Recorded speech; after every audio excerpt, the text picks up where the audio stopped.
ស្រូវទុំពណ៌មាសពណ៌ស្លាបសេក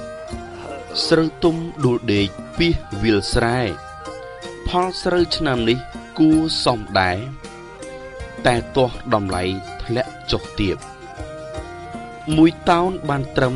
ជិត1 លានខំធ្វើស្រូវបានឈ្មួញគេគៀបសង្ឃឹមលើរត់ក៏វិយាប់គេប្រាប់ខំដាំនាំស្រូវចេញរដូវច្រូតកាត់ស្រូវចុះថោកពួករោងម៉ាស៊ីនគេចំណេញចំណាយទុនច្រើនធ្វើមកស្ញេញយំវាលែងចេញព្រោះស្រូវថោក